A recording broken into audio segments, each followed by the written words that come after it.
Right හරි. තව මොනවද තියෙන ප්‍රශ්න? එතකොට දැන් මේ ක්ලාස් එක Thank you, වැදගත් sir. වෙන්නේ ඔයගලන්ට. ඔව් ක්ලාස් එක වැදගත් වෙන්නේ මේ ස්කිල් එක තව ටිකක් ඩෙවලොප් වෙන්න. පැහැදිලි. හරි. සර් එතකොට ඒ දිහා බලාගෙන ඉන්නවා කියන්නේ ඒක නැති වෙලා යනවනේ. කියන්නේ બ્લોක් වෙනවා වගේ දෙයක් නෑ නෑ නේද? બ્લોක් වෙන්නේ නෑ.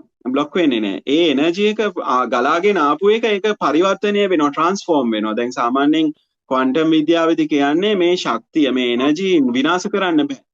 හැබැයි අපිට ඒ එනර්ජි එක පරිවර්තනය කරන්න පුළුවන්. එතකොට ඔයාට ඒ ආපු තරහ කියන එනර්ජි එක මෙතන මොකක් හරි හේතුවක් නිසා මේ ඒ කියන්නේ මේ තරහ ඔයගොල්ලෝ මයික්ස් ඔෆ් කරගන්න අපිට ඒක ටිකක් ඩිස්ටර්බ් වෙනවා.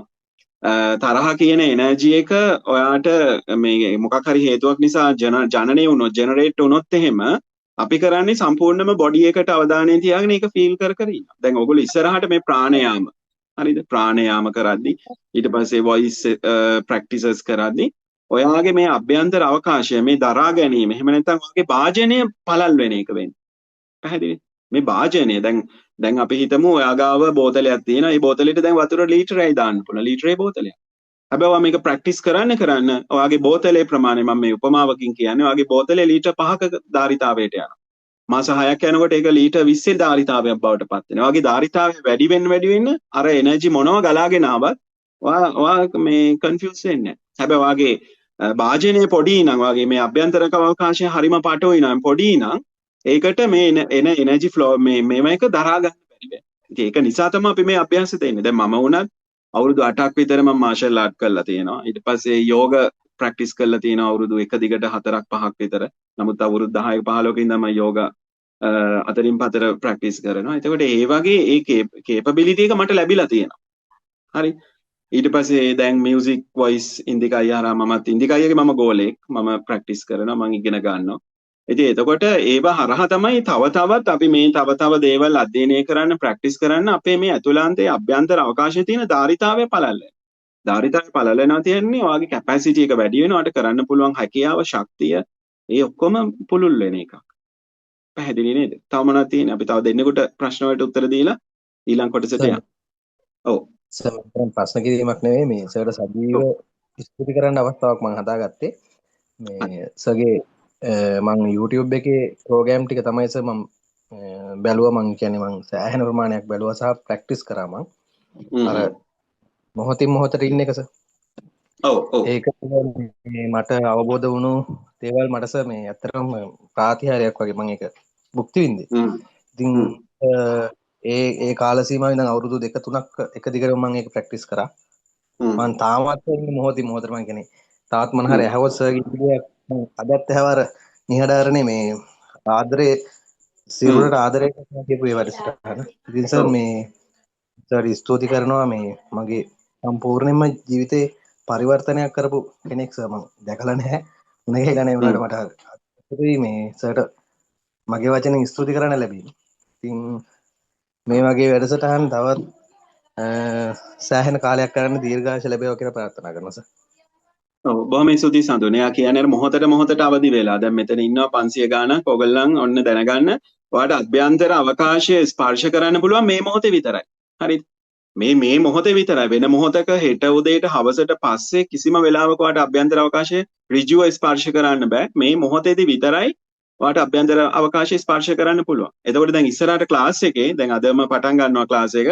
මේකේ බ්‍රීතින් ටෙක්නික්ස් පටන් ගන්නවා, සමහර ප්‍රාණයාම ක්‍රමවේද කරනවා, සමහර වොයිස් ඒවා කරද්දී ඒ මොහොතේදී ඔයාලට වෙන මොහොතක් ඔළුවේ තියාගෙන ඒවා ප්‍රැක්ටිස් කරන්න බෑ.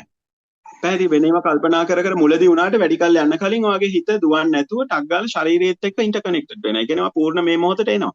පූර්ණ මේ මොහොතට ආව කියන්නේ ඔයා තනිකරම අභ්‍යන්තර ශරීරය තුල තමයි මේ වෙලේ ඒ කියන්නේ ඔයාගේ මහගෙදර මේ මොහොතේ ඉන්නේ. හරි. මේ මොහොතේ ඔයාලට කිසිම බාහිර දෙයක් අවශ්‍ය නැහැ. තියෙන ටික ඔයාලට කරන්න තියෙන්නේ. ඉතින් අන්න ඒ වගේ එතකොට දැන් අර ඒ සඳුන් කතා කරපු එකේ එයා කියන්නේ එයාගේ ජීවිතේ ප්‍රාතිහාර්යයන් බවට පත් වෙලා තියෙන්නේ. ඍජුවම මෙන්න මේ අභ්‍යන්තර අවකාශයත් එක්ක ඉන්ටර්කනෙක්ටඩ් වෙලා. එතකොට මම පෞද්ගලිකව දකිනවා මේ ක්ලාස් එක දෙවිදිහකට යනවා. එකක් ප්‍රාණයාම සහ අනිත් එක වොයිස්. එතකොට ඔය දෙකම වෙන්නේ ඔයාගේ අභ්‍යන්තර අවකාශයත් එක්ක තියෙන අන්තර් සහයෝගීතාවය, අභ්‍යන්තර අවකාශය සහ ඔයා අතර තිබ්බ ગેප් එක. අන්තිමට ඔයා අභ්‍යන්තර අවකාශය බවට පත් වෙලා. අන්න එතන හිටියොත් අනාගතයේදී ඔයගලන්ට ගැඹුරු දහම ඇහෙයි. ඒ දහම ඇහෙන්න ඕන ඔයාගේ කනටවත් ඔයාගේ මොළයටවත් ඔයාගේ ස්නායු පද්ධතියටවත් නෙමෙයි. ඒ දහම ඇහෙන්න ඕන ඔයාගේ අභ්‍යන්තර අවකාශයට. අනේ ඒ නිසා තමයි අවුරුදු 5ක් පුරාවට මේ එකම දේ නැවත නැවත කියා එකම දේ විවිධ හැඩතල වලින් විවිධ ක්‍රමවේද වලින් මේ දැන් අලුත් ප්‍රාණ කියලා ක්‍රමවේද ආපහු ඇප්ලයි කරලා තියෙනවා ඔයාගේ මේ අභ්‍යන්තර අවකාශය හදන්න. මොකද තවමත් ගැඹුරු සත්‍ය දහම මේ ලෝකේ තාම දේශනා වෙලා නැහැ. හිතට අහගන්න. හරි. ගැඹුරු සත්‍ය දහම, ඒ කියන්නේ බෞද්ධ දර්ශනයේ ගැඹුරු සත්‍ය දහම සරලම දහමක්. ඒ දහම තාම ප්‍රකාශනය වෙලා නැහැ. ඒ දහම දැන් ප්‍රකාශනය වෙන්න අවශ්‍ය නියමිත කාලය එළඹෙමින් පවතිනවා. එහෙමනම් ඔයා දැන් ටක් ගාලා දැන් අපිට වෙඩින් එකක් තියෙනවා නම් පාටි එකක් තියෙනවා. අපි ඇඳුම් මහනවා නේද? අපි මනමාලයා බවට පත් වුණාම මනමාලියුනේ එයා ඇඳුම මහනවා. මහලා ලෑස්ති වෙනවා එයා මාසෙකට කලින් මේ ඇඳුම් ටික ඔක්කොම ලෑස්ති කරලා එයාගේ අඩුම කුඩුම හදා ගන්නවා. අන්න ඒ වගේ ඔයාගේ මේ දහම ඇහෙන මංගල්‍ය ඊටාම ළඟයි. එතකොට ඔයා දැන් ඇඳුම් මහගෙන තියෙන්න ඕනේ. ඒක ඇහෙනකොට ඇඳුම් මහගෙන වාට ඒකට සහභාගී වෙන්න බැරි ඒක තමයි අපි මේ කරන්නේ.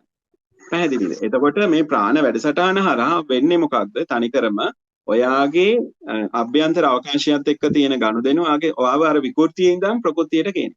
පැහැදිලි නේද? තව එක්කෙනෙකුට අපි අවස්ථාව දෙමු. ඔව් අහන්න. excuse me. ඔව්. මේ සර් දැන් මේ සර් ප්‍රැක්ටිස් එකත් එක්ක කැඩි කැඩි හරි ඉඳලා ජීවිතේ වෙනස් වෙලා තියෙනවා. මේ ඒත් මේ ප්‍රශ්න කියන්නේ අර මට මේ පොඩ 20 එක වගේ තියෙන පොඩි කාලේ ඉඳන් අර පාඩම් කරන්න ගියත් එන කම්මැලි වැඩක් කරගන්න බෑ. ඒ ගතිය දැන් තාමත් ඒ ගතිය තියෙනවා. කියන්නේ උදේට වැඩට යන්නවත් හිතෙන්නේ නැහැ. ඒක දැන් හවසට රැයට සබ්ලිමිනල් එක ඇහුවොත් තමයි මේ පවදාට නැගිටලා යන්නේ. ඒක දැන් එතකොට දැන් ඔයාගේ ෆිසිකල් බොඩි එකේ මෙතන අවුලක් තියෙනවා 20 එක කියන එක. පැහැදිලිවම මම හිතන්නේ මම ඒක බාර කරනවා අපේ වෙද මහත්තයාට ඉන්දිකයියට. මං ගැරන්ට් කරලා කියනවා එයා දෙන අභ්‍යාස ටිකවත් දිනපතා නිතිපතා කරොත් මාස 3ක් ඇතුළත වගේ 20 එක නිශ්චිතවම කිසිම බෙහෙතක් නැතුව බොඩි එකෙන් අතුරුදහන් වෙනවා.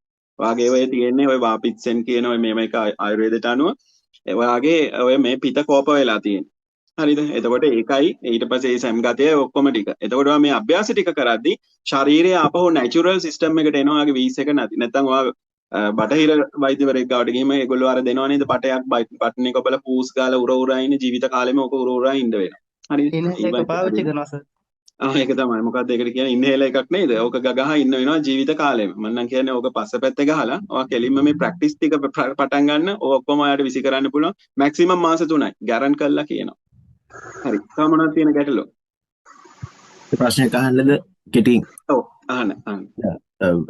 මම දැන් සර්ගේ මාස් 2ක් විතර තිස්සේ මේ ප්‍රැක්ටිස් කරන් යනවා.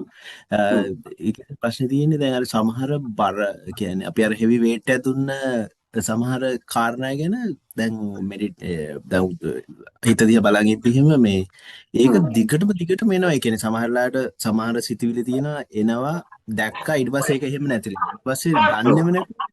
ඒක සමහර දේවල් එක දිගට යන ඊට පස්සේ ටිකක් වෙල ගියාට පස්සේ දැන් අන්නාවනේ.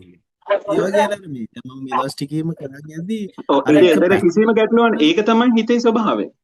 හිත එක වෙලාවකට දැන් හුළඟ දිහා බලන්න. එක වෙලාවකට අපිට හුළඟ තියනවාද කියලා හොයන්න බෑ. හරිද? ඊට පස්සේ ආයි එක වෙලාවකට මද සුළඟක් තියෙනවා. ඊට පස්සේ ආයි වෙලාවක මහා කුණාටුවක්. එතකොට මේ එනර්ජි කියන්නේ එහෙම තමයි. පැහැදිලිද? එනර්ජි වල ස්වභාවය තමයි ඒක හැම වෙලෙම ගතිකයි. ඒ කියන්නේ උස් පහත් වෙනවා. ඒක සිග්සැග් ක්‍රමයක තමයි මේ එනර්ජි එක ගලන්නේ. පැහැදිලිද?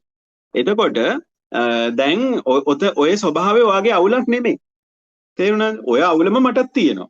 ඔය අවුලම අනාගාමී ලෙවල් එකට යනකම් ආයටත් තියෙනවා. හරිද?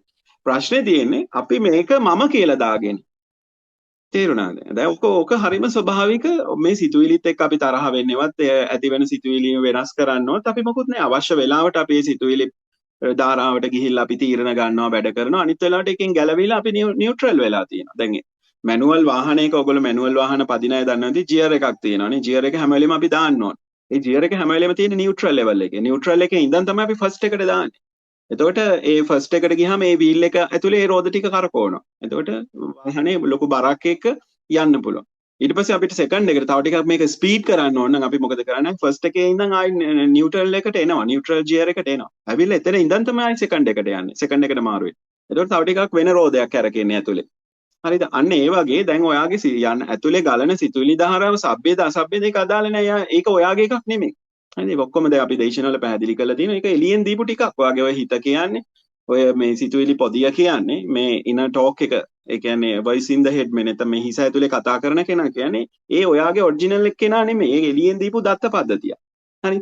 ඒකත් එක්ක ෆයිට් කරන්න යන්න එපා. ඒක තිබිච්චා. ඔයා අවශ්‍ය වෙලාවට ඒකට කනෙක්ට් වෙනවා. අනිත් වෙලාවට ඩිස්කනෙක්ට් වෙලා නැචරල් එහෙම නැත්නම් අර ජියර් එක වගේ නියුට්‍රල් එකේ ඉන්න තියෙන්නේ. පැහැදිලි නේද? එතකොට මේ ස්කිල් එක ඔයා දැන් පුළුවන් නම් මේක කිව්වම අල්ල ගන්න පුළුවන්. එහෙම නැත්නම් මේවා ප්‍රැක්ටිස් කරගෙන යනකොට ස්කිල් ඩෙවලොප් වෙනවා. ඔයාට ශරීරය දිහා බලන එක, ඊට පස්සේ වගේ සිතුවිලි දකින්න එක, සිතුවිලිත් එක්ක අවශ්‍ය වෙලාවට කනෙක්ට් වෙන එක, අනවශ්‍ය වෙලාවට ඩිස්කනෙක්ට් වෙලා යාට ඇති වෙන්න කියවන්න දීලා තියෙන එක. ඒක ස්කිල්ස්. ඒ කියන්නේ ඒව තමයි කුසලතාවය, කෞශල්‍ය. දැන් මෙතන මේ ඔයගොල්ලෝ ඔක්කොම පට්ටම වාසනාවන්තයි. පට්ටම පිංගවන්තයි. ඔයගලන්ට මේ ක්‍රමවේද අහගන්න. ඒ වගේම ඔයගොල්ලෝ විතරක් නෙමෙයි වාගේ ඉන්නවා නම් දරුවෝ ඒගොල්ලෝ මේ ක්ලාස් එකට සම්බන්ධ කරගන්න. අපිට ඕනේ මේ ළමයි ටික තමයි ඇත්තටම. මොකද වැඩි හිටියෝ ටික ඇට්ටකුණා වෙලා ඉවරයි. උන් හදන්න බෑ උන් පග පඬිතෝ. හරි. හදන්න පුළුවන් සොළු පිරිසක් ඉන්න ඒ සෙට් එක තමයි මේ අපිට ඇවිල්ලා තියෙන්නේ. එතකොට ඔයා විතරක් නෙමෙයි වාගේ දරුවෝ ඉන්නවා නම් ඒගොල්ලෝ ඒ ක්ලාසස් වලට සම්බන්ධ කරන්න, මේ වැඩසටහන් වලට සම්බන්ධ කරගන්න. ඒගොල්ලන්ට එතකොට ස්වභාවිකවම මොකද ඒගොල්ලන්ගේ සිස්ටම් එක ට්‍රැක් පැනල නැහැ තාම. අපි වැඩි හිටියෝ විදිහට අපේ ට්‍රැක් පැනල අපිට හදන්න ලොකු කාලයක් යනවා. ඒ නිසා අනිවාර්යයෙන්ම මෙතන 500ක් ඉන්නවනම් මෙතන දෙමව්පියෝ ඇති අනිවාර්යයෙන්ම 400ක්. හරිද? එතකොට ඔයගලන්ට එන්න බැරි වුණත් ඔයගලන්ගේ දරුවෝ ටික අනිවාර්යයෙන්ම මේකට සම්බන්ධ කරන්න. මොකද ඒ ටික තමයි අනාගතයේදී මේක ඉස්සරහට ගෙනියන්නේ. එතකොට අපිට නිරෝගී, ශක්තිමත්, සුවබර ආධ්‍යාත්මික අවබෝධයේ තියෙන දරුවෝ සෙට් එකක් කියන්නේ මේ ලෝකෙට අවශ්‍ය මේ දුර්ලභම දෙයක්. ඒක නිසා ඔයගලන්ගේ දරුවෝ සම්බන්ධ. තව එක්කෙනෙකුට කතා කරලා අපි වැඩසටහනට යමු. වෙලාව කොහොමද තියෙන්නේ එතකොට මේකේ? අද වැඩසටහනෙන් පස්සේ ගෲප් එකේදී ඒව ඔක්කොම කෝඩිනේට් කරලා හැමෝටම සහභාගී වෙන්න පුළුවන්. හැමෝටම එන්න පුළුවන් වෙලාව දාන්න බෑ. බහුතරයකට එන්න පුළුවන් වෙලාව දාගෙන ඉන්දිකයියට තියෙන ටයිමින් අනුව ඒ ටික අනුව ඒ වැඩ ටික ඉස්සරහට යයි. ඒ ටික එයා ඔක්කොම ගයිඩ් කරා එතනින් එහාට. ඊට පස්සේ අවශ්‍ය විශේෂ පණිවිඩ තියෙනවා නම් ප්‍රාණ WhatsApp group එකේ ඔයගොල්ලෝ join වෙලා ඉන්න දිගටම යනකොට ඒක හරහා අවශ්‍ය පණිවිඩ සියල්ලම සිදු වෙනවා. හරි නේද? හරි. එහෙනම් ඉතින් නමෝ බුද්ධාය කියලා මම ආරාධනා කරනවා අපේ ඉන්දික අයියට මෙතනින් එහාට.